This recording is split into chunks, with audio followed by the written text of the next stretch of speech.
Ladies and gentlemen, welcome to RiverCity-Media, where tonight only, it is going to be a special show. Now, we had one thing planned, and we had to make a swerve. Sometimes you book it one way, and you got to go the other one. So, somewhere along the way, Never Die, Zach Die may be able to slip in. But for the next 45 minutes to 50 minutes, our guest, the one and only, from Renegade Championship Wrestling, Dan, the manager, Carter. Hold on, I'm going to stop you right there. You've messed up already. I am the bad influence, the tobacco spitting, cane hitting, head splitting, Dan, the manager, Carter. And I do represent Never Die, Zach Die, and I am hoping at some point he does show up. But hello, fellas. How y'all doing? You know, hey, Dan, I'm not going to remember all that ever. I've tried twice today, so you're going to have to old. When you need it. You're an old man, so I understand. You know what? Right now, I feel like the old men are out working the kids. We are here. We're out doing it. We're doing it. Over here to my right over there to the end is the other personality of RiverCity-Media, of course, with Phil Harris, who's not here. Our wrestling representative, the Howie Chaney. What's up, Howie? Hey guys, how's everything going? Well, no, you're the one that just finished the show. You're pulling double duties. That's right. We've been sitting here talking about how bad Georgia's going to be next year. I mean, Lord have mercy, there you started. Let's just change subjects and move on. Okay. Howie, our guest tonight, of course, let's start with one thing. Dan, I tell everybody that comes on the show, you know, all the young kids, all the wrestlers trying to get in. It's a rarity. We have someone our age that's on here, but I am a fan most of all. And I feel like you're one of those two. Yes, sir. Absolutely. And that's what, when I got into this, I got into it for the fans. The fans, man, we can't have a business without the fans. And I sat front row at RCW shows. I sat front row at just about any show I went to. I got to know the fans. But yeah, I'm a fan first, and it reflects in what I do inside the ring. They love me. I'm a fan. What can I say? What did you grow up on? What wrestling? Oh man, back in the day, Harry Thornton actually and that's a long time ago. But he had his shows at 12 o'clock on Channel 12, and then had a wrestling match that night at the Memorial Auditorium. My granny took me every week, so I was raised on Harry Thornton. People like Dennis Condrey and the Jet Set, the Nick Goulises, Tojo Yamamoto. The list goes on and on. But that's where I started watching it. You know, I'll be 60 in about 18 months, so that's where I started too. Yeah, happy birthday. Hey, appreciate it. He'll forget it by the time it rolls around. Yeah, I will. Say that, Howie. But the thing about it, Dan, is people of our age, and you know, I was a kid in the 70s. I went to high school in the 80s. Yes, sir. But at 8, 9, 10 years old, my uncle was my wrestling fan. We would watch the wrestling, Harry Thornton live, and then 5 or 6 hours later, they'd be promoting the show that was going to be up. We'd get up, and I grew up in Dayton. We'd drive down to Chattanooga.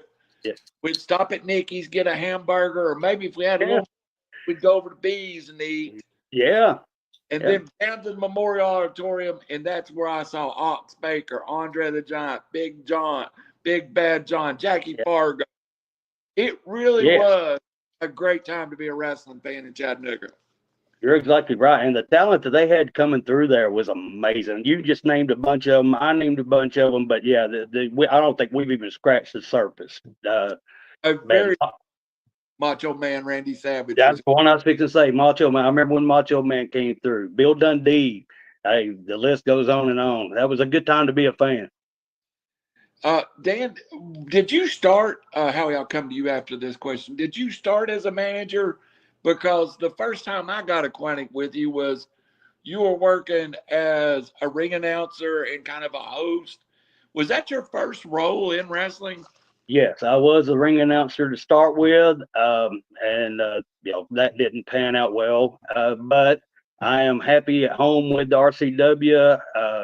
Like I said, Zach is a great in-ring talent, so we got our heads together, and he just needed a little mic work. So that's where I come in. I'm not scared of a mic. I'm not scared of anybody. So, fearless for 60 years old. I'm the same age you are. I ain't quite there yet, but I've got just a few months to go.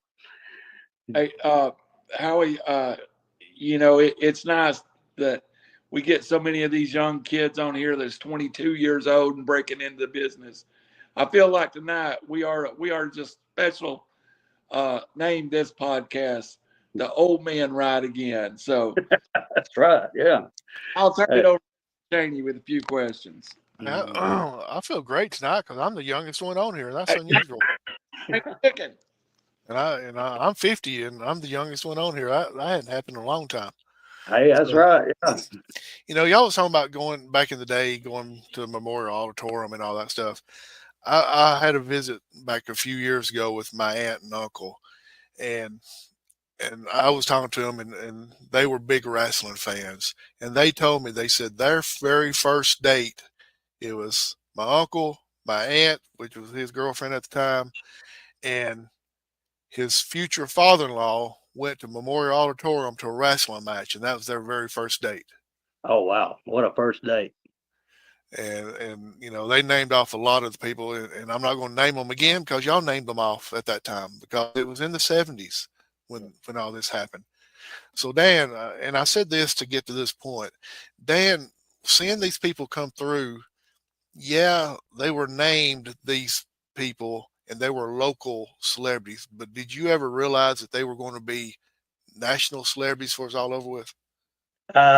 I knew they had the potential to be. Now, whether they made it in the business or not, that was, everybody needs that discovery moment, and you've got to get yourself out there. The kids that are being trained these days, the first question I ask them is, how bad do you want it? That's the main thing. How bad do you want it? Because you've got to be willing to put in the work. And those guys, a lot of those guys that are local talent back in that day, they put in their work, they put in their time, and they made it.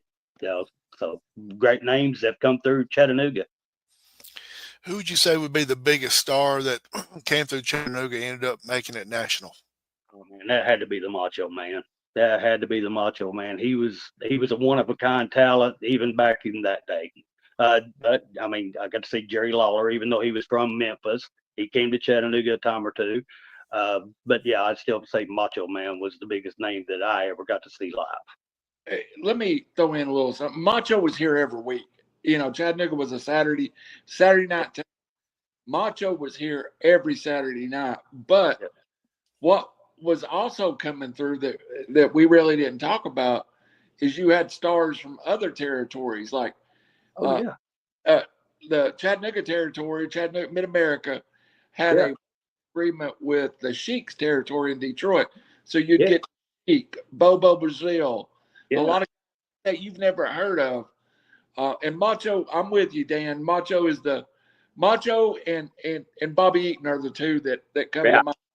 Yeah, you can't forget beautiful Bobby, and like I mentioned, the Jet said earlier, great tag team, and then Bobby went on to do great things with NWA and WCW. So yeah, and rest in peace. Great talent. I actually, when I was working for security, got to know Bobby a little bit. Great guy. But I said all that to say one thing, Howie. I also saw a very young 20-something-year-old, 7 foot tall, 400-pound giant in Chattanooga, and there's never been anything like that in my life that I've ever seen. That move, he could wrestle. It's too bad that not enough people saw Andre the Giant in his prime. Yeah. You're exactly right. Because he was, I remember my first match ever seeing him, and it wasn't live. He was on TV, and the man wrestled like 3 people at one time. I just destroyed him. So, down to the auditorium, I saw him wrestle Big Bad John, and John was a 6'7", 6'8" guy, probably 300 pounds, and he looked like a 3-year-old sitting beside me, trying to run. But Howie, that was a great question. I thought I'd throw that in. I'll turn it back to you. Sorry. No, it's all good, man. Y'all are talking about Macho Man coming through. Was he actually known as the Macho Man back then? Yeah, well, I don't know. Was he? I remember him, Randy Savage, but it seems like he was the Macho Man even back then. Because, well, you might know that better than me, Randy. I don't. I can't remember if he was already doing the Macho Man moniker, because I do know that he was doing it at the other organization after Chattanooga. Was it Mid South, or where did he go? ICW up in Kentucky with his dad. Yeah, and he had the Macho Man moniker at that time, so I'm thinking he had it in Chattanooga as well. Yeah, and he didn't play. The Macho was here, and Leaping Lanny, and their dad Angelo, and you didn't know you knew that Angelo and Lenny was father and son, but you had no idea that Randy Savage. That was a whole storyline they played out on TV. Yeah, you never knew he was a pop-up. Yes, no. And he was a very good baseball player. He could have went and played National League. So yeah, he was very good. Yeah. What would you say the crowd amount would be back then that would come and watch the shows?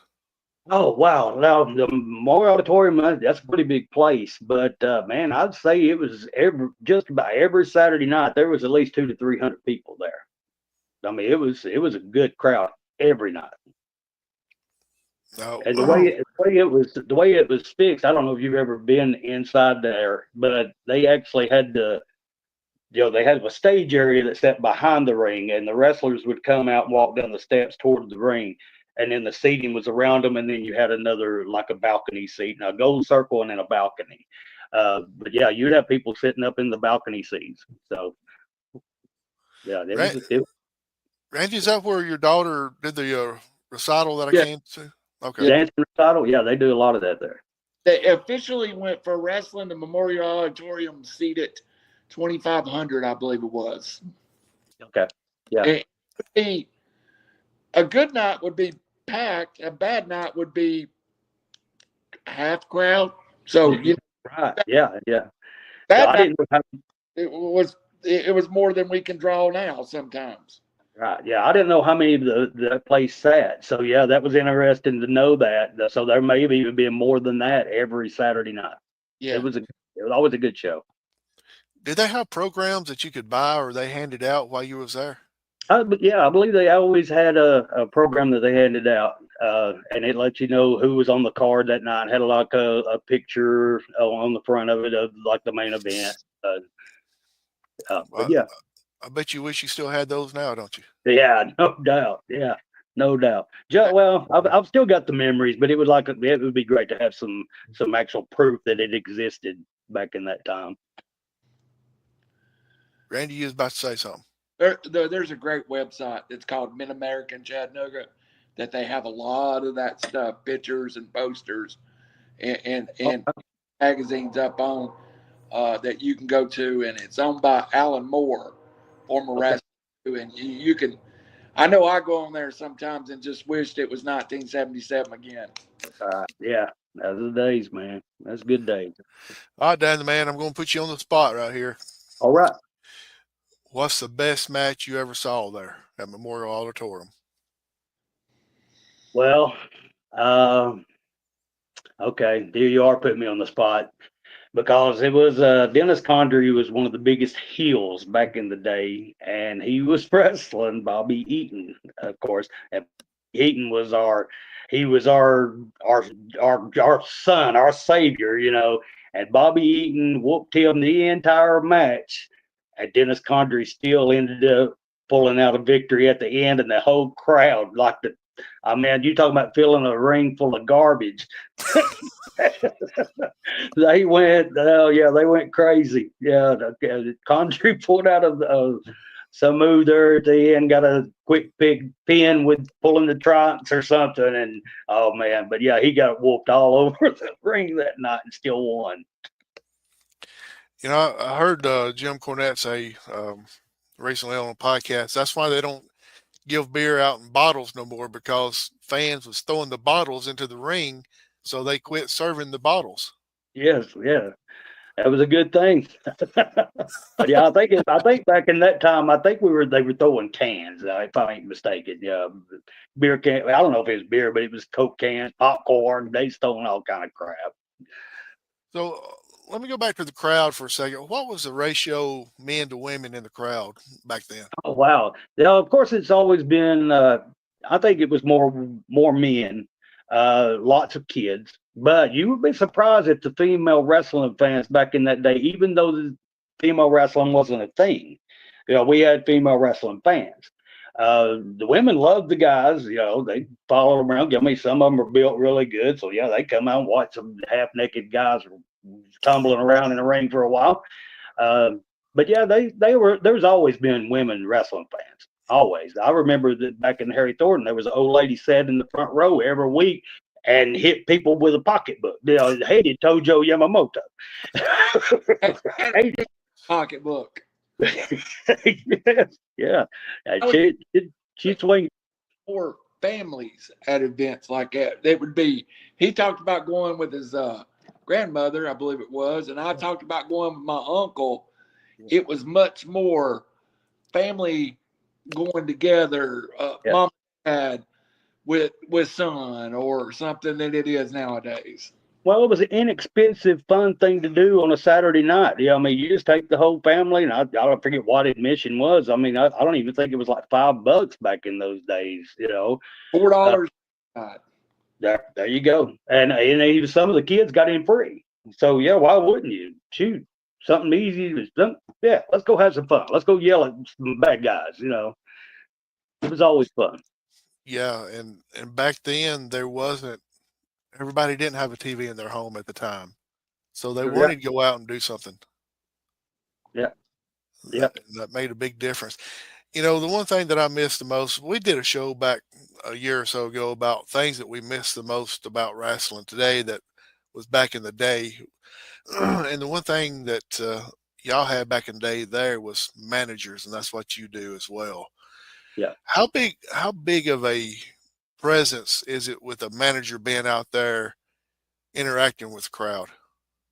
Well, my role is as a manager is to keep the crowd alive.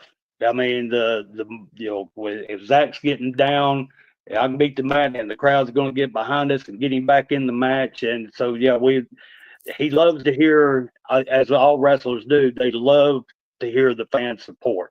So as long as you keep them interacted, keep them in the match, they're going to be interested in the match. So that's basically what I do in a comical way. But yeah, I'm not afraid to bust somebody in the head with my cane. I'm not afraid to get in there and mix it up if I have to. So even at 60 years old, I have had a wrestling match.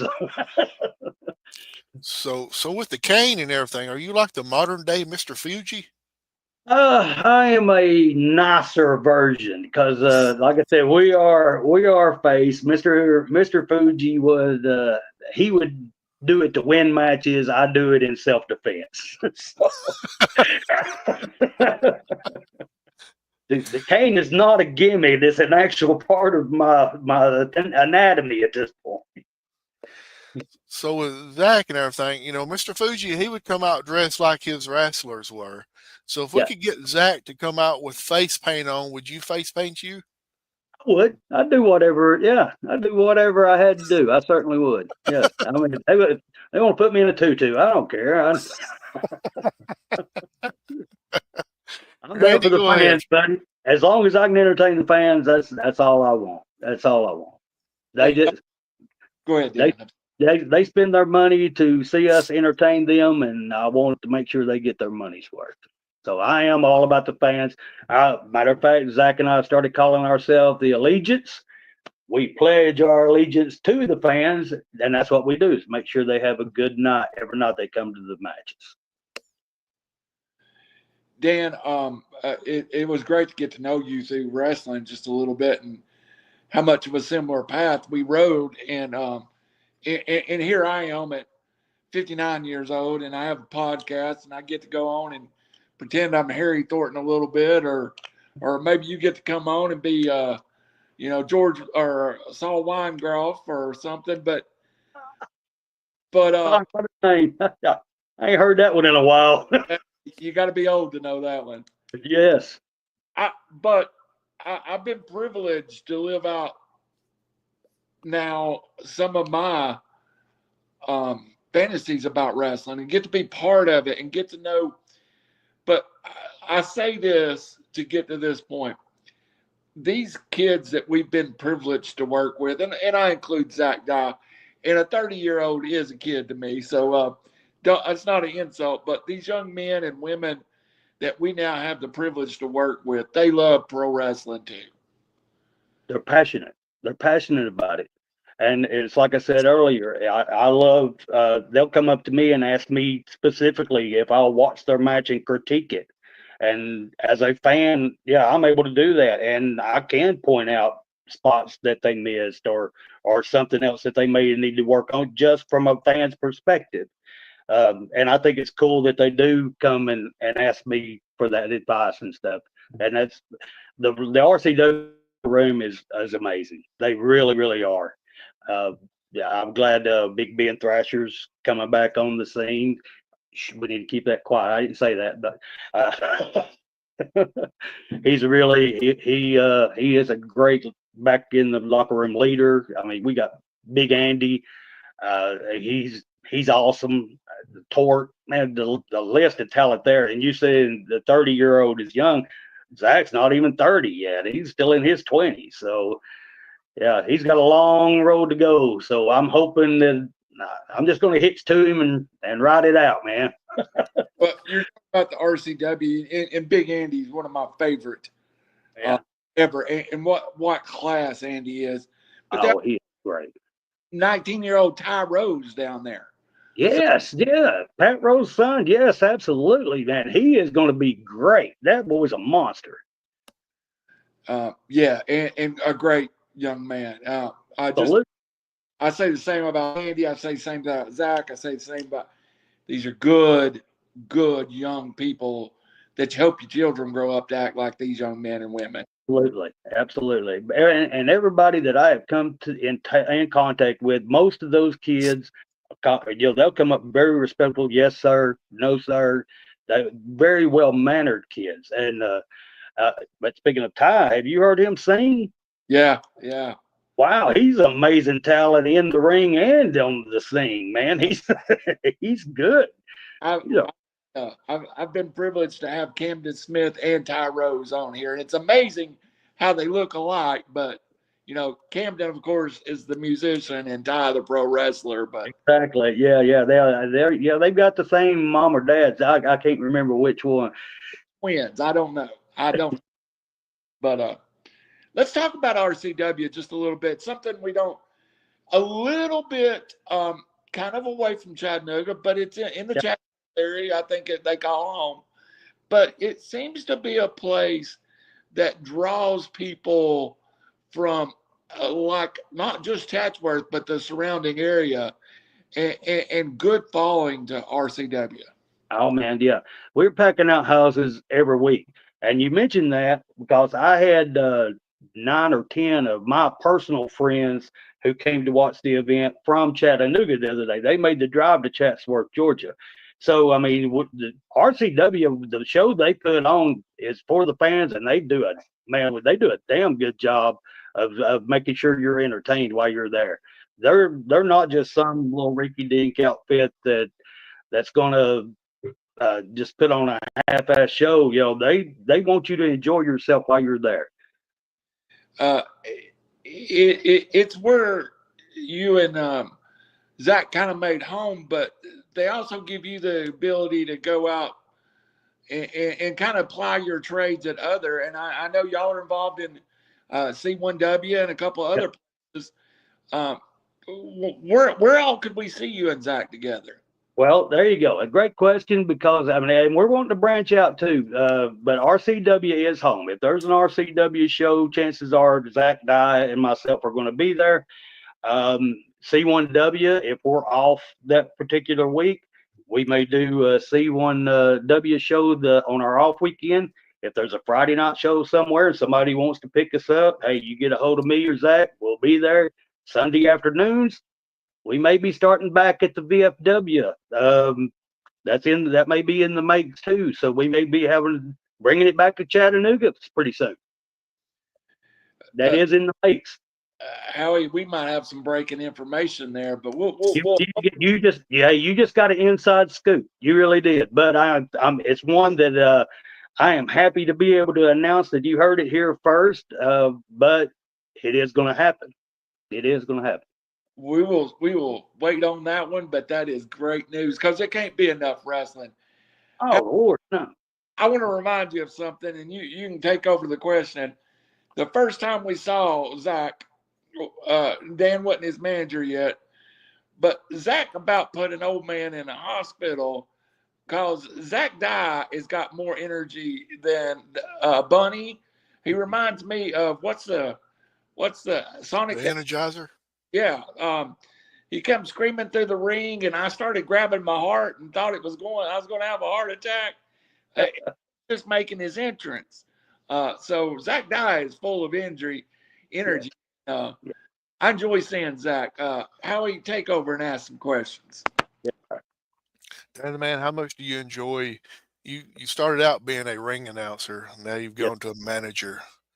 How much did you enjoy being a ring announcer? And I'll tell you right now, just being able to introduce some of the best that I'd seen, and one thing that really, really got me by the heart was the night that I got to introduce Cyrus the Destroyer. I mean, you talk about a big name in Japan now, and he is a real staple with RCW as well. But to be able to get to do something like that for somebody that I actually seen on TV and I've watched him do his thing, and to be able to introduce him in the ring, oh man, yeah, that was an experience. It was cool, and I've got to meet some of the best talent in the world. I mean, I could throw out other names that are on the circuit right now who are going to be great. First one that came to my mind is Teriyaki, Chris Kronk. Those guys they're making a Big Joe Black. There's guys doing their thing around Georgia who you're going to see on TV someday. Mark my words. And you can't leave out the guys too, like Cabana Man Dan. And I know you got to work with him. Yeah. I tell Cabana Man all the time, if this was 1995, he'd already been in the WCW. Yeah, because he's got such a great gimmick, and hey, there's some great gimmicks out there. Like Walker 13, he's another one. Man, that guy is just his presence. The Warden has such a great look. I don't know if you guys know who those guys are yet, but you will, because they're going to be out there. Alex Kane, you've already seen him on TV. But yeah, man, the list goes on and on. I mean, Neji Ichiban. Yeah, I've got some that I've worked with. Dallas Cage. The list goes on and on, man. I've worked with some really, really great guys that I think are going to do well in this business. I need to add one, Howie. Evan Gold. Never mind. I'm already the president. Hey, shout out Evan. Hey, Notorious BBJ coming to Chattanooga now up at DWE. Hey, someday we're all going to say we knew her. Yeah, well, hey, TWE's got some wonderful talent, man. Jameson, Shook, Tank's still there as far as I know. He's a death match king himself. GCW. But yeah, man. Do what now? GCW. He does time events too. I mean, he does Tanks all over the place. Oh man, yeah. He's another one that I've got to watch. My best friend in the world actually went to school with Tank, so they graduated high school together. So yeah, I've got to see him back in his younger days before he went crazy. So, Combato Man Dan was mentioned earlier. What's going to happen if he comes after you with one of the flip flops? I got a cane, man. That flip flop it don't stand a chance against that cane. You swing all you want to. I'm hoping to get to swing it. I hope I don't have to, but Hey, this weekend, Brent Banner's liable to get popped in the head after what he did this past weekend. So, you never know. I ain't scared to use it. I ain't scared to get hit. I'm old, but I'm still here. So how many canes do you carry to each match in case one breaks? Oh, well, if I break one of these metal canes, man, I've swung it harder than I need to swing it. So that's what I carry, the metal ones. And wooden ones, Okay. they will break. I thought you carried a wooden one. That's why I asked how many you carry. Now, if you break that metal one, we'll probably see you on the most wanted because you've probably killed somebody. Right, I've got 3 canes that have swords in them. Y'all didn't hear that from me either. So I don't bring those to the matches. I'd hate for those fall in the wrong hands. So. Dan, the man doesn't play when it comes to his canes. Hey man, I didn't give myself that man name. It gave itself to me. I earned that name. Yeah, I wasn't always a mild mannered guy. I used to be a hothead, and I don't want to be. I've heard bumblebees, honeybees, and I hate to be a used to be, but but unfortunately, that's where I'm at right now. Hey, we could have been the Extreme Horsemen about 30 years ago. That's Hey, the 3 of us would have made a great faction, dude. we would have. So we talked about you being the ring announcer. That's when I first met you back about a year ago. Yeah. Hey, we got a special guest there. Hey, yeah, dude. That's what I told him earlier. I got 12 cats, so I'm a cat lover. They all came to me, and man, if they come to me and let me pet them, I'm not going to leave them outside, and I damn sure ain't going to let them starve. So, Amen. I've got Nothing cats. wrong with that. Yeah. But I first met you, ring announcer, do a great job doing that. A little disappointed that you don't do it anymore, but hey, you're doing what you love. So let's talk about being a manager now. How much do you enjoy doing that? This is my dream job. This is something. If I couldn't be in the ring as a wrestler, well, I guess I'll tell you a little backstory. My brother and I, we taught ourselves how to wrestle out in the back on the trampoline, just like the Hardy Boys and a lot of boys. We didn't know back then who to get a hold of to make our dreams come true. And unfortunately, he was in his middle 20s, I think, when he had a car wreck, and of course, I lost him. So the dream kind of died. It wasn't really the passion for me has always been there. But who was that? I think Zach might be here. But anyway, the passion's always been there. But yeah, we just didn't know how to go about it. So this, at my point, or this day and age, in my age, this is a dream come true. This is what I would absolutely want for myself at this point in my life, is to be a wrestling manager and to have Zach Dye and my potential to shape careers of other wrestlers. Hey, this is fun. I'm going to enjoy this a lot. So with you being a former ring announcer, now a manager, have you ever thought about just introducing yourself and Zach Dye as you're walking to the ring? Yes, I do that. Oh, you do that. Okay. Yeah, I do that. Yes. All right. Yeah, I usually I tell the ring announcer he's doing a fine job. But here, let me show you how to do this. And now I can't say that at RCW because we've got the best ring announcer and hype man that you have ever seen in your life, and a guy named Cody Deadly. Dude, I can't say enough. This guy is amazing. And I appreciate you saying that I was good. Man, I ain't got nothing on this guy. He did miss a couple of weeks ago. He had some personal issue came up, so I filled in for him. And I was like, I'm no Cody Deadly, but I am a much older, better looking version. But, but no, Cody's awesome. Randy, we need to take a trip over and see Dan and them in action. Okay. We need Saturday night, come on out. Was that Mr. Dye that came in, or? Well, I thought it was. He did send me a message through, and it popped up a minute ago. Said he is on his way. So yes, we'll have Never Die Zach Dye very shortly.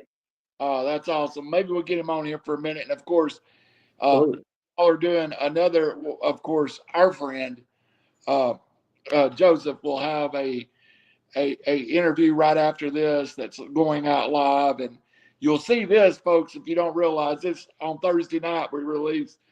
Go to Wrestle Talk, and you can hear a full shoot interview with Zach Dye and Dan the Man. We had planned on it here, but like so much in life, all of us have real jobs too.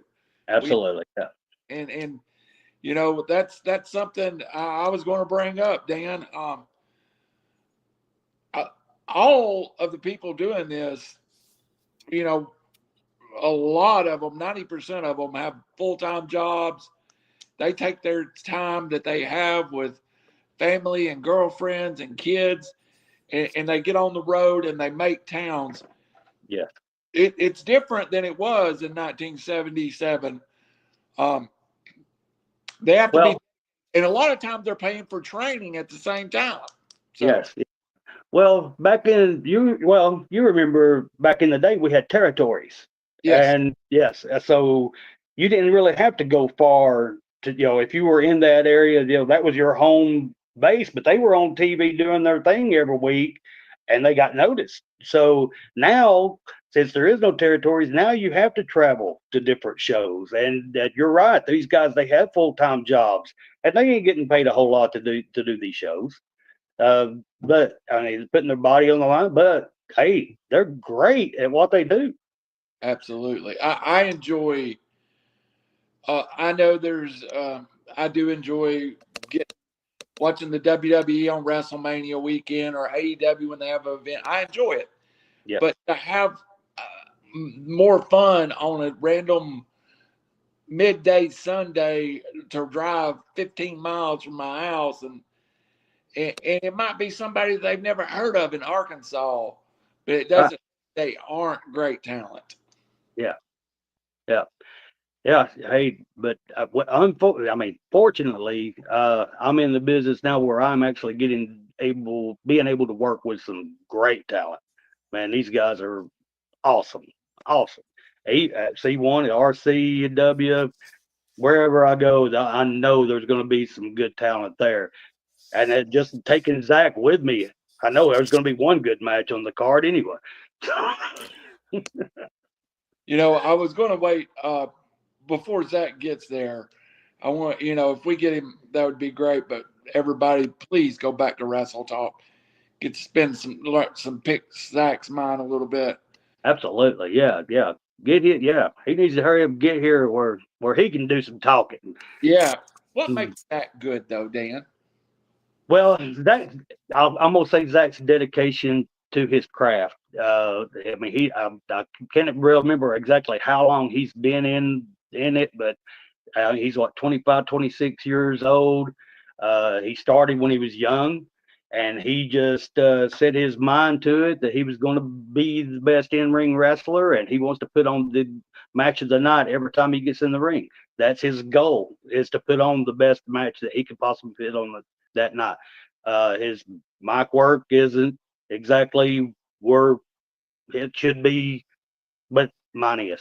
I do think that's where a lot of the younger talent suffer, because they're not getting 3-minute shots on TV every week or 5 minutes in the arena. They can work a lot in the ring, but opportunities on the mic are few and far between sometimes for these guys. Absolutely. Yeah. And you've got to have both. I mean, because unfortunately, a good storyline has got to be told. And ultimately it ends in the ring, but it's got to have its build up, and it's got to mean something, So, well, Zach does his talking in the ring though. I don't care if the man ever says another word. I will go watch him wrestle wherever he's at. So, well, Zach's been on a journey, and yes. he took a step towards that last week. Let's talk about that. Zach multiple time has held, as I understand, has held every championship in Renegade Championship Wrestling. He has, and now he gets to make that journey again because he now is the #1 contender for the No Limits Championship. And that head championship right now is being held by a gentleman by the name of Randy Rocker. Pretty good sized boy. Randy is a great guy. I have no. Hey, I got congratulations, Randy Rocker. You won the championship. And even though I call it like a tainted victory, it's okay. We're going to get our chance. At least he knows who's going to take the title from him now. So he didn't know that until last week. Not to insult you or Mr. Dye in any form, but Randy probably has several inches and several pounds on Zach Dye. When Dan, the manager Carter, starts breaking this down, how do you and Mr. Dye work your strategy to attack someone that's bigger, stronger, and maybe even just as fast? Well, he's not as fast. I mean, Zach in the ring, Zach's ability to wrestle is just what makes him so great. If he turns into a brawl, then that doesn't always favor Zach. But if Zach can go toe to toe, wrestling move for wrestling move, Zach can beat anybody. There is nobody better. And I think a lot of these bigger guys are starting to find that out because Zach's a small guy.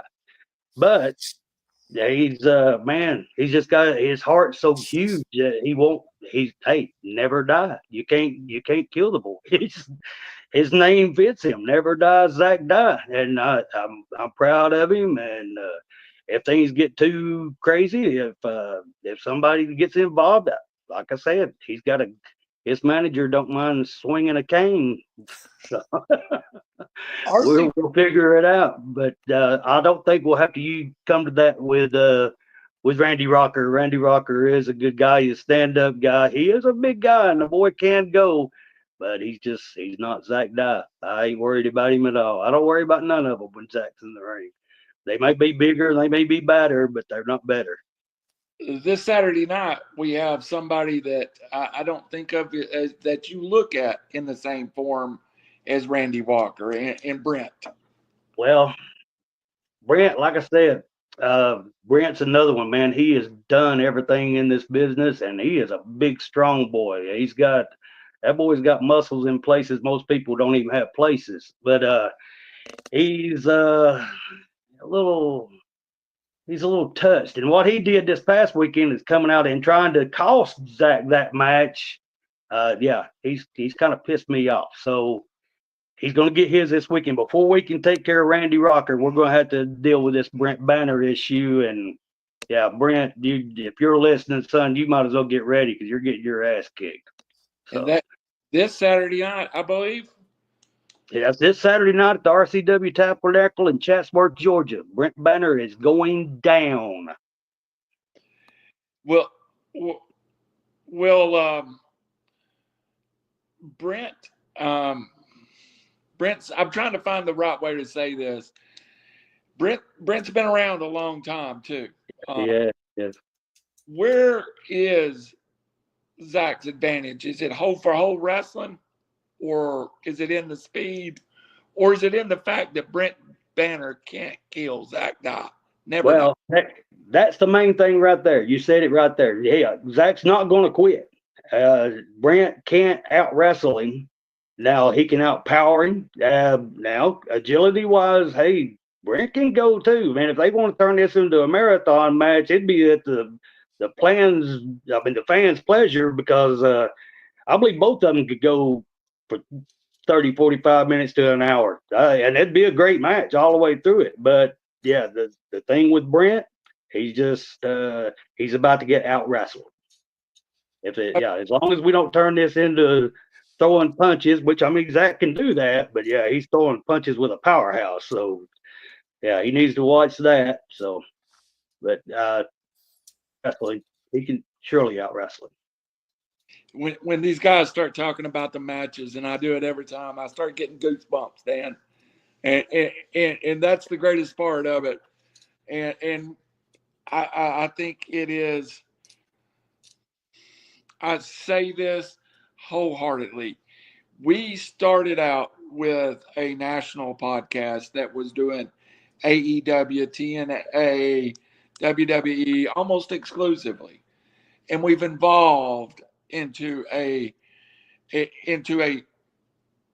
don't know if indie's the right word because it's not indie anymore. It's almost mini territories.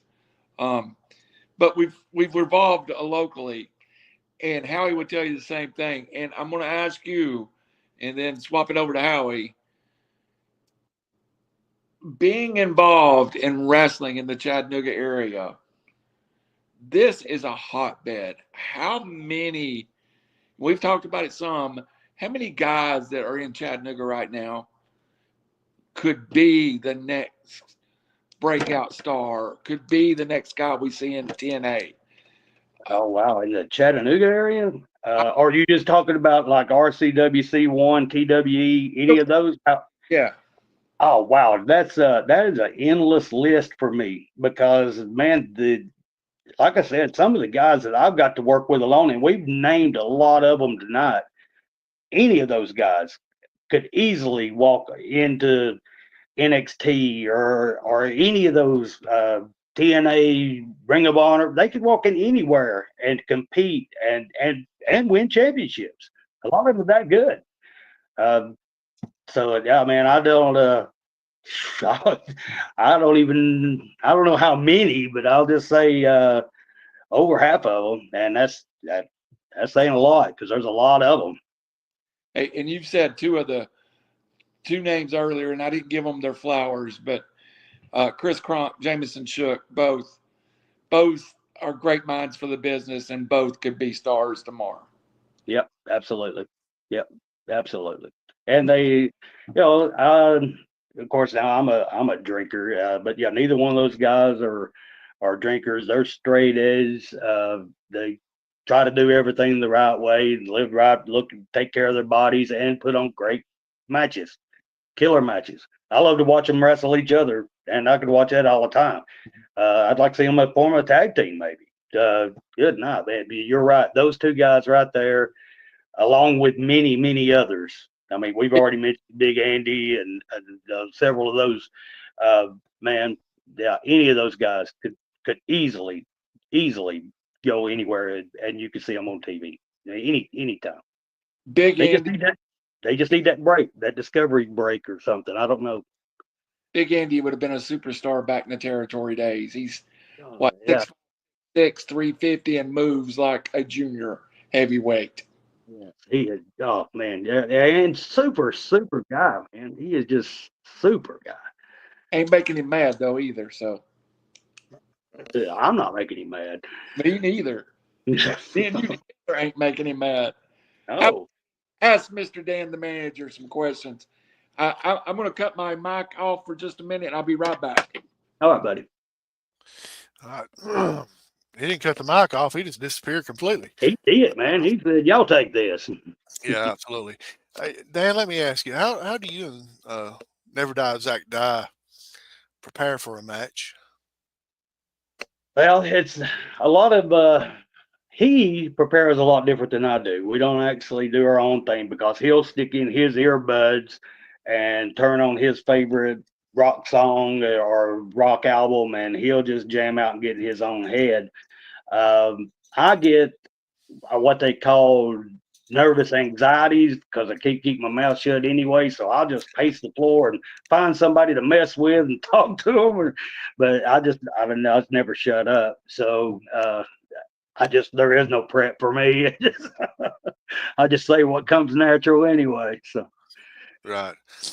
Do y'all kind of go out and scout the people that you're going to be facing in future? I do. I personally do. Like now, of course, now I'm a fan. I don't always travel around with Zach when I'm just being a fan. I'll go to different shows myself. So I got to scout everybody at C1W, everybody at RCW, everybody over here. I've been around and I've watched from the stands. As a fan, I watched all that stuff. So I was like, wow, these guys are good. I'd like to see this guy wrestle Zach Die or this guy wrestle Zach Die. And that's exactly why we're taking a lot of ours from RCW to C1W and back and forth. And we're trying to bring some of those guys with us to from C1W, come out to RCW and see how you fare against our locker room. So, and a lot of those guys are starting to do that. Absolutely. So, Mentioned Casey Cage, who is another one that's I believe Casey's at C1W right now, is he not? Casey, the last show that we did, we went to East Side Elementary School in Dalton, Georgia, and Casey was there at that. But I don't think that he is doing as much at C1W now as he did in the past. Hey, just want to welcome in, dropping in, and we've already promoted it from Wrestle Talk. Joseph Hughes, he's going to have Dan the Man and hopefully Zach Dye for the next hour after us. If you're seeing this on Thursday, go back till Tuesday. I know it sounds crazy, but watch Joseph tonight with Dan. Welcome in, Joseph. Hey, thank you guys for having me here. I just got off of a great show with Insane Dane Burns. And Dan, I've got a lot of questions for you. I came in and you were mentioning Casey Cage. And I think Casey's going through a, let's say, midlife crisis. Is that the best way we can describe it here recently, Dan? Yeah. He's doing a lot of things with Robert Blade, which I think Robert has Casey trained Robert. So he and Robert have been working on some things behind the scene. I don't want to reveal too much. I'm not sure what organization that they're going to go with, but for now, I do think that Casey actually took a break from C1. But I don't know any particulars, and I don't want to spread no rumors that are not true. So, but I do think that he stepped away for a little bit. Well, I think he stepped away because there's something else going on inside of his head. We all got to see the little video that he posted a couple weeks ago where somebody came and gave a mysterious package and left it for him, and he opened it up. And I don't know what's going on with Casey, but something has changed and he's become something different. Wouldn't you say, Dan? He does. I think he's come into his inner dark side. I don't know what was in the package either. I know it wasn't from me, so I can't tell you what was in it. But yeah, something's going on. You're exactly right. Dan, would you say that it's fair to say that not only is something going on with him, but he's finding, like you said, the inner darkness once again? And is that a scary place for everybody else who faces him to be at? Yeah, very possible, because Casey Cage is he's already one of the best in-ring talent out there. And yeah, if he reaches a particular dark spot, yeah, he's going to be hard to beat and hard to deal with. Now, Dan, we haven't mentioned this in a while, but Casey Cage did not lose the NWA television title. He did not lose it. He had to relinquish it. And I think that he's fighting hard to get back to that place. And it doesn't matter what form he takes to get back to that place to where he can regain that television title. But I think that that's the goal for him. I think he's got a lot of resentment and a lot of things that have happened. And as you mentioned earlier, one of his greatest rivalries is the person he trained, Robert Blade. Yes. And the rivalry that he just had at C1W not too long back, it went on for months and months. And we got to see Petunia come out. We got to see Robert Blade try to mimic that and hit him with Petunia, and it backfired on him. And we got to see Casey Cage go crazy. So, Dan, where do you see Casey going from here? I hope he does things the right way, but I really do. I think something's going on inside Casey that I do. I think he's gone to a dark spot. I really do. I think Casey's he's a little dark. Now, Dan, you're involved with RCW still, aren't you? Absolutely. That's home. Then you know a lot about this next man I want to talk about. It's Wes Davis. Oh, Mr. Blaze. Mr. Blaze. Absolutely. Wes Blaze. So we all got to see the Besties for Life get together. We got to see them break up. Now what's going on with them? Oh, they're still together. They picked up some clown named Joey Gambino, and they're calling themselves the Feature Presentation. So someday soon, Zach and I'm sure our paths are going to cross at some point, and yeah, I'll get to say my voice my opinion on what I feel of Mr. Gambino. But until that time comes, I wish them nothing but the best until they cross us. Then we'll see what happens. Well, Wes Blaze, is one of the most diabolical men in all of professional wrestling. And I can say, if you get on his bad side, there is no link that he is not willing to go. There is no stone that he will not unturn to make sure that your life is a living hell. And we got to see that with the besties versus each other. We got to see the worst versus the worst. Now, Dan, did you have a favorite in that match? No, hell, it didn't have anything to do with me. So I, as a fan, I just got to sit back and enjoy the match and just let them beat the hell out of each other. I don't care either way. So as long as they ain't jumping on my buddy Zach Dye, then we're all good. Yeah, like I said, they want to cross that bridge. Hey, we'll cross it. But well, that could be a very good possibility, Dan. I do have to say that. They have mentioned some names here recently, and they've been talking a lot of smack about some people. I mean, I hate to say it, but everybody is on notice at RCW. Every tag team is on notice at RCW for the Besties for Life right now. And I don't think that they're going to stop until they get the gold again. Well, they're after it. I mean, but there again, now there's other RCWs, that tag teams that are starting to form that nobody's really taking notice of yet. And I don't, there again, not gonna, because I'd hate to be besties or I forget what the dangerous affairs. I think any affairs is dangerous, but these are just two young kids that are upsetting everybody in the locker room. Cocky boys. But yeah, the besties are coming after them. But yeah, there may be something else lingering in the back corner. There again, I don't want to give nothing away. So.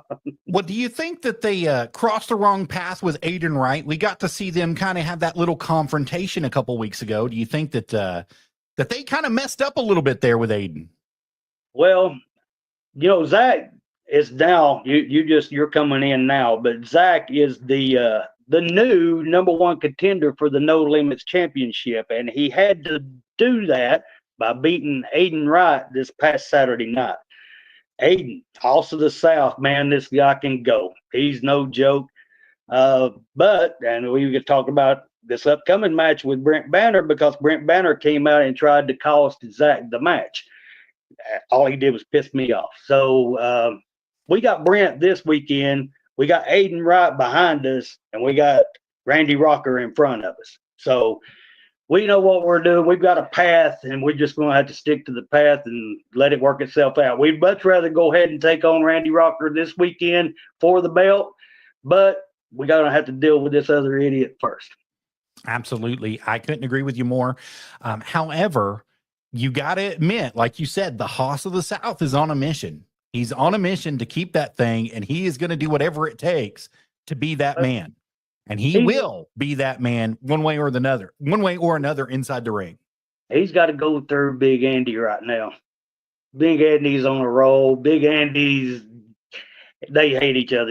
They had their little tag team VHS, and they did win the belts, then broke up and all this other stuff. So yeah, you ain't seen the last of those two. They've got unfinished business. And it's very interesting that you mentioned that, because Big Andy is coming back off of an injury that was caused by Aiden Wright. And he is coming with vengeance for Aiden Wright. And like you said, the hell hath no fury like Big Andy when he's on fire. And he's on fire right now for Aiden Wright. Yes, he is. Yeah. Aiden, and you can tell Aiden's he's looking over his shoulder, and he's by good means, because Andy's going to get him. Andy's going to get him. One way or another, he will. I absolutely agree with you. And like you said, he better watch his back, because he messed with the wrong man in Big Andy, and Big Andy has some fury coming. Right, absolutely. That's for sure. Yes. Dan, I know that there's been a lot of changes in RCW the last year. You've had a new general manager. You've also had new management come in and help run the company. What has been the most positive changes that you can see that have taken place at RCW? Oh wow, the expansion itself, yeah, they're doing a lot of things outside of the tabernacle now. We had a show at the elementary school in Chatsworth. We had East Side.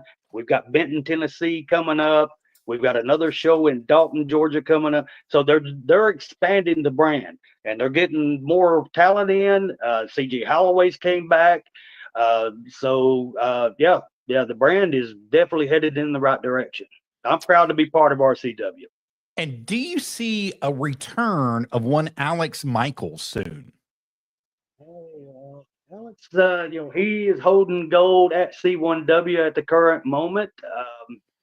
So as far as me to speak on his behalf, I really don't know that he is. I think the current 104 mix or mix 104 champion. I forget how they worded their belt. So, but yeah, he owes a title. Plus his son's there, and they keep running into each other. AMJ. So I don't know if Alex will be coming back to RCW anytime soon. Well, speaking of AMJ, I know that he's kind of floated around with RCW a little bit, and he's been putting on some great shows there. Is there one in particular that stands out in your mind of AMJ? Him versus his dad. Well, I don't know. Now the match that they had inside the cage, it was like their edition of War Games. Was a great match. Great match. And AMJ and Alex Stevens, they are now the tag team champions at C1W. Yes, so sir. that kid, his future is bright. He is a great talent. But yeah, he's happy where he's at too. I hope to actually get to work with him in the near future. I haven't talked to AMJ here recently, but I believe that he's going to enter the Sean Schultz Future Tournament. And man, that boy, his future is so bright. And he doesn't even realize it. He doesn't realize all the places he can go and all the stuff he can do. And it's just going to take this much effort from him. And that sky is going to just go all the way big for him.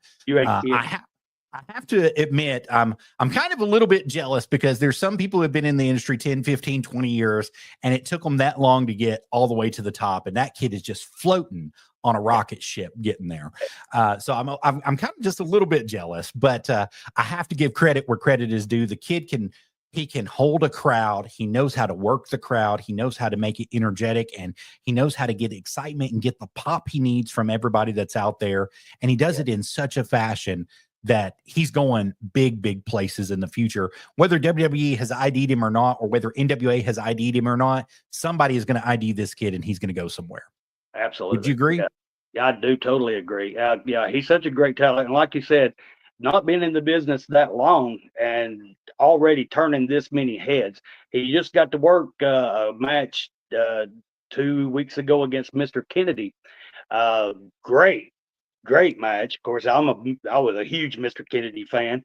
And AMJ pulled out a win in that match, and that was huge for his career. So absolutely. Yeah, he's going places, man. This kid's good. He's really good and just a great guy. Well, that's one of the things that nobody's really talking about outside of the ring. If you see him outside the ring, you see him out in public, he will stop what he's doing, whether he's eating, whether he's shopping, whatever he's doing, and he'll start to talk to you. He'll strike up a conversation with you. And it's very rare that you see that because, I mean, we've been all over professional wrestling, and I've dealt with a lot of people who are just jerks, basically. If you catch them outside the ring, they don't want to talk to you. They want to do nothing. And the kid is just a class act all the way around. And I have to toot his horn. I'm not trying to build his head up, but I have to toot his horn here because I believe AMJ is going to be one of the hottest things. He's already the hottest thing in the Southeast, but he's going to be one of the hottest things in professional wrestling within the next 5 or 10 years. You're going to watch this kid go places that most people only wish that they could go. And that's the truth, Dan. That is the truth. And it's I've even asked him too. How bad do you want it? That's my question to all the newcomers coming in when they start getting trained. How bad do you want it? Because you've got to be able to put in the work. You've got to be able to get your name out there. And AMJ is that guy. He's already getting huge pops wherever he goes. He's he's a straight faced, great kid, just very respectful. I love him. I love the kid. Now, Dan, I'm going to tell a story about somebody, and you can kind of guess who it is, but you don't have to say who it is, okay? Okay. So there was a huge NWA tryout that happened about 2 years ago, and one of the kids that said that they wanted it really, really bad from this area. I mean, really, really bad. We all know who it is. First he showed up late to the tryout, and then he showed up and he was messed up. He was on something, and it ruined the tryout for him. And, you know, there's people that you see that say that they want it, and then there's people that actually want it. And there's a difference there. The difference is AMJ actually wants it, and he's going to do whatever it takes to get it. Whereas the person who said that they wanted it, they didn't, because they did everything wrong when it mattered the most. And so, Dan, I know that you've seen that in the past with people. You don't have to name any names. You don't have to say anything about anybody. But you can say this. You can say that those that really want it will do whatever it takes. If it means getting up at 4 o'clock in the morning and going and running and working out and doing whatever they have to do to keep their body in shape and to keep them there, they're going to do it. If it means them sitting with their fans for an hour when they don't have to, and talking and signing and selling merchandise and do whatever they've got to do to make sure that their fans are good, they're going to do it. And we get a lot of people inside the industry who think that they've got a big head, a huge head, and they think that you're going to be forced to buy their merchandise or they're not going to be at your next show. And that's not the way it is. The way really what it comes down to in real life is, if you want fans, you want people to follow you, you be real with people. And Dan, you can attest to that. If you don't, I mean, personally, you can attest to that from all the shows that you go to, how many people will walk up to you and talk to you? As a fan, and like I said, when I got my start, I was a fan. I sat front row and sat there and mingled with the fans. So when I got into it, man, the fans were like, "Oh my God, if Dan the Man can do it, I can do it." But I go out of my way every show to go out and sit and talk to the people that started my journey with me, and that's exactly what they did. And like I said earlier, Zach and I call ourselves the Allegiance, and we are pledging our allegiance to do the right things by the fans. So that's the fans are what keeps coming in, paying their money. We just owe it to them to put on the best possible show we can. Absolutely, Dan. Absolutely. Howie, do you have anything, buddy? I'm good. I enjoy listening to y'all talk. QB? I'm good. I'm good. Has Mr. Dan, has Zach been able to show up yet? No, he hasn't. I'm really, really disappointed because he, like I said, there was a message flashed up and said he was on his way, and I don't know if he was waiting on me to reply or not, but I'm in the middle of something, so he needs to come on. Well, I can listen to Joseph all day, of course, the proprietor of Wrestle Talk and the greatest show. And hopefully we'll get Zach squared away and we'll have all that up later. But yeah, I hope it's nothing serious. Where are you at? And tell everybody, we are pre-recording now, but you just released an episode a few hours ago that's on Tuesday. Tell everybody where they can find it. So I'm all over the place. I haven't put it on Spotify yet, or Buzzsprout, or Podbean yet, but it goes to all the major podcasting outlets after I put it on there.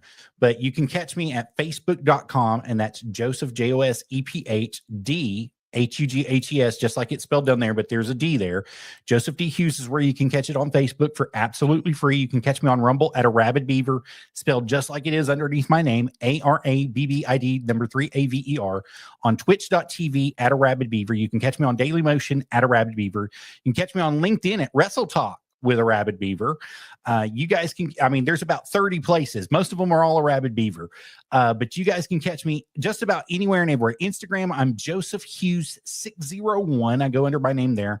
Under TikTok, I'm under Camel Toe Adventures. I'm also under Oppen Fox. And then on YouTube, I'm Nerdy Gaming with a Rabid Beav 132, and I'm also Opin Fox there, OPINFOX, and Nerdy Gaming with a Rabid Beaver all together. You can catch all my episodes there on any of those channels at any time. You can also catch me on I've already mentioned Daily Motion, but Daily Motion has a special promo that's going out currently. And you can catch me every other Sunday at the School of Morton, where I do commentary on Legacy for them until either A, they fire me, or B, they decide that they've had enough and take me out somehow. So, but I do commentary for them. I also help advertise for them. So you guys can catch me all the time with the School of Morton, trying to help them out. Also, JCP, I'm normally at all the NWA JCP shows. I try to go to everyone that I can, try to build fan base there. Also take and record for Papa Joe, try to do some stuff there to help him gain some recognition and everything. And we love doing it. And we love hosting the podcast for them and having their kids on and having everybody on from the Knoxville, the Nashville, and the Memphis areas. We enjoy doing it 100%. I mean, it's just a great blessing in life. So thank you guys for putting me over and putting me out there. I appreciate you guys for doing that. But all you have to do is search for the Rabid Beaver, and you can catch us. And streamlabs.com/Rabid Beaver. You can catch us all the time whenever we go live there. That's how you catch us right there. And then through River City Media. We're also on River City Media and also on River City Wrestling. You can catch us through Facebook.com and search for River City Wrestling and River City Media. And we post all the time on those channels for you guys. And then there's about 30 groups on Facebook that we're a part of. I want to give a shout out to a couple of them real quick. We're on the Wrestling Society Network, Wrestle 2000, of course, Wrestling Podcast, The Lowdown. I mean, there's so many that we're a part of. It's hard to keep up with all of them, but all the societies that we're a part of, Pro Wrestle Talk 24/7, and so many more. So you guys are getting broadcast out there and put out there every time that we go live, and also every time that we're a part of any of these media sources. So thank you guys so much for that. And Dan the man, where can we see you and Zach at? Well, you have to come see us live. I don't have social media, no kind of beavers or camel toes or nothing like that. But we do. I do promote anytime we're going to be at a show. I do advertise it, let everybody know. Like this Saturday, we are going to be back at the RCW Arena in Chatsworth, Georgia. The following week, we're at C1W McDonald, Tennessee. Then that Friday night, we're going to be back at the Renegade, because that's the weekend of WrestleMania. So we're going to run a Friday night show instead of Saturday, where all the matches are going to be inside a steel cage. So that's coming up. But yeah, I do. Mine's probably more word of mouth than anything on where you can find Zach and I. Just follow us on Facebook, and you'll know everything. Follow us on. Hey, and for Howie and John, we're going to drop one promotion, and we'll end it out tonight. Next Thursday, we have from Dr. Roto, Rob Michaels, who does the great. I'm telling you, you watch us, you'll hear Macho Man, you'll hear every wrestler. But he also works for Dr. Roto, and he is a DFS expert. He will show you how to make money off of WrestleMania. Oh, wow. Pay for your pay-per-view. Get it for free. Sorry we didn't get Zach, and we had Joseph another hour with Zach on his network, but sometimes things didn't work out the way we had them planned. But Thursday, Joseph is with us all the time, and we've ran long tonight. But thank you for joining us, Joseph. You're welcome. Even if you just jumped into River City Media and your podcast you just released, one more time. Yes, sir. It's Wrestle Talk with Rabid Beaver, and you can find it on Buzzsprout. I'm going to be putting it out later tonight for Buzzsprout. It'll be on Spotify, YouTube, Deezer Chaser, Podbean, Podchaser. It's going to be on all the podcasting networks tomorrow, except for iTunes. I'm not currently on iTunes, but everywhere else you can catch me, and it will be out tomorrow on those and Buzzsprout tonight. And Dan, y'all are going to beat the hell out of Brent on Saturday at RCW, right? Damn right. Yeah, Brent Banner is getting an ass whooping. That's all we can say about that. And I hope he don't do nothing else stupid and try to come over and jump on me, because he'll leave with some knots on his head. So Yeah, I can't believe he even got. I don't know why the man even got into the match last week. Anyway, he had no business out there, and tried to call Zach because the match. He's messed up. We got something for Brent. Dan the man, what time's that bell time Saturday night? 8:00. Doors open at 7. Yeah, man, please come on out and check out what we're doing out at RCW down in Chatsworth. And yeah, like I said, follow us on Facebook, and we'll sure enough let you know where we're going to be. We got the shows coming up in Benton, Tennessee. Man, yeah, we got things happening at RCW. Don't forget to come and see us Sunday at the School of Morton for the Cobra Strikes Back. Santino Morello is going to be there. It's going to be a great show. We've got Casey Cassana going to be there. Evan Golden is going to be there. Max, big old Max is going to be there. Max Abel is going to be there, and so many more guys. You don't want to miss that. You can catch your tickets right now. You can get them at ticketleap.com. In the search bar, search the School of Morton and then type in Newport, Tennessee, and you can get front row seats, or you can get general admission right now. Bell time's going to be at 5:05 Eastern time. The doors are going to be opening at 4. And if you get the special package for the meet and greet, you can get to meet Carson Drake. You can also get to meet Aaron Stevens and Papa Joe. Papa Joe Kazana is going to be there as well. Those doors are going to be opening at 3 p.m. Come on out and see us this Sunday, guys. We're going. We don't have enough. We don't have stuff to promote. Come see me and Howie eat at the buffet. It's the Waffle House. You eat at the Waffle House. Hey, you ever seen us at a Hooters? You'd be impressed. Hey, you can come out. You can come out and watch me every Saturday morning at the Cattle Stampede. I got the breakfast buffet at 7:00. So, Dan the man. Hey. Coach Hughes, the Rabbit Beaver, Howie Chaney, the Howie Chaney. I'm QB1. Thank you. And look for us next Thursday night, 8:00. Rob Michaels from Dr. Roto. Bye, guys. See you guys.